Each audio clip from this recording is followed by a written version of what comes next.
میں بہت بدصورت تھی، اتنی بدصورت کہ مجھے دیکھ کر ہر کوئی نفرت سے اپنا سر موڑ لیتا تھا۔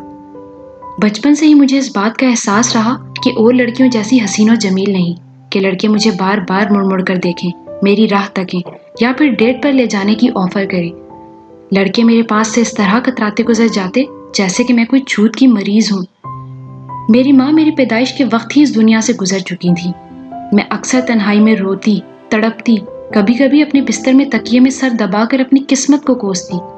اپنے آپ کو آئینے میں دیکھتی تو مجھے ایک ایسی لڑکی آئینے میں نظر آتی جس کے سامنے کے 4 دانت باہر، ٹیڑھی آنکھیں، کان باہر کو نکلے ہوئے، گالوں کی ہڈیاں ابھری ہوئیں اور رنگ سانولا تھا، جس کے باعث میں زیادہ تر گھر میں ہی بند رہتی۔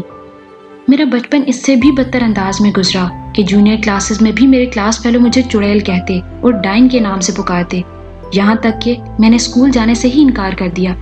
مجھے اچھی طرح سے یاد ہے کہ میں نے ایک بار نقاب لگا کر بھی تعلیم حاصل کرنے کی کوشش کی، اور او لیول کے پہلے ہی سیمسٹر میں میری اپنی کولیگز نے اس بات کا پتہ لگا لیا کہ میں کتنی بدصورت ہوں۔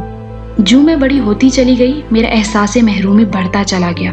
یہاں میں آپ کو بتاتی چلوں کہ میرے پاپا نیو یارک کے ایک بہت بڑے بزنس مین اور اسٹاک ایکسچینج کے بادشاہ کہلاتے ہیں اور اسٹیٹس کی مختلف ریاستوں کے دورے پر رہتے ہیں، جبکہ میں اکیلے ملازمین کے ساتھ گھر میں ہی زندگی گزارتی۔ یہ صورتحال دیکھ کر میرے پاپا نے مجھے اس مشکل سے نکالنے کے لیے ہوائی جزیرہ کے پاس ایک عالیشان محل نما مکان خرید کر دے دیا، جو پریٹی ولا کے نام سے مشہور ہوا۔ یہاں میری پڑھائی اور نگہداشت کے لیے ملازمین کو رکھنے کے لیے باقاعدہ حلف لیا گیا کہ کوئی بھی میری بدصورتی کے بارے میں ایک لفظ نہیں بولے گا۔ مجھے ہر طرح کی یہاں سہولت مہیا کی گئی۔ میری پڑھائی اور کھیلنے کے انتظامات اسی ولا میں اس انداز میں کیے گئے کہ مجھے اپنی بدصورتی کا احساس کم سے کم ہو۔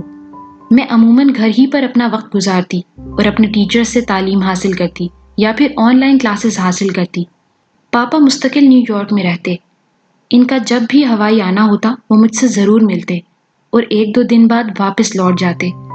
جو ہی میری عمر 16 سال ہوئی، خود مختار ہوئی، تو میرے پاپا کو بھی میرے مستقبل کا خیال آنے لگا اور وہ اکثر مجھے اپنے چہرے کی پلاسٹک سرجری کرانے کا مشورہ دینے لگے، یہاں تک کہ ہوائی کے مشہور اسپتال میں مجھے داخل کرا دیا گیا۔ مجھے اسپتال میں 1 ہفتہ لگا۔ جس دن میرے چہرے کی پٹیاں اتری، پاپا اسپتال میں ہی موجود تھے اور میرا نیا چہرہ دیکھ کر بہت خوش تھے۔ جو ہی نرس نے میرے ہاتھ میں آئینہ دیا، میں اپنا نیا چہرہ دیکھ کر خوشی سے پاگل ہو گئی۔ اب میں بہت خوبصورت ہو گئی تھی۔ میرے چہرے کے خد و خال تبدیل ہو چکے تھے۔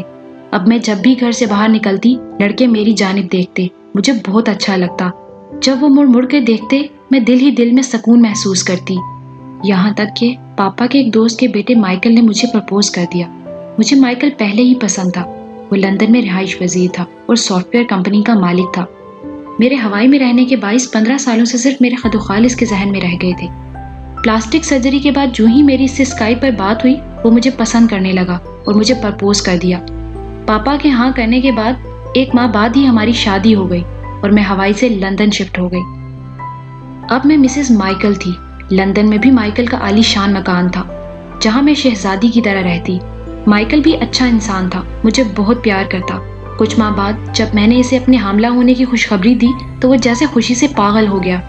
مسئلہ اس وقت شروع ہوا جب میں اسپتال میں داخل ہوئی اور میرے بچے کی پیدائش ہوئی۔ اسپتال کا عملہ میرے بچے کو پیدا ہوتے ہی چھوٹا شیطان اور گھوسٹ بوائے کے نام سے پکارنے لگا، اور پھر مائیکل نے ہونے والے بچے کو اپنا بچہ ماننے سے انکار کیا۔ نرس میرا بچہ میرے پاس لائی اور اسے میرے پاس اسپتال کے بیڈ پر لٹا دیا۔ یہ دیکھ کر میری بھی چیخ نکل گئی کہ میرے سامنے ایک ایسا وجود موجود تھا جس کے 4 دانت اور کان باہر نکلے ہوئے تھے، گالوں کی ہڈیاں ابھری ہوئی تھیں، رنگ سانولا تھا، آنکھیں ٹیڑھی تھیں اور وہ مجھے انتہائی وسیلے انداز میں گھور رہا تھا۔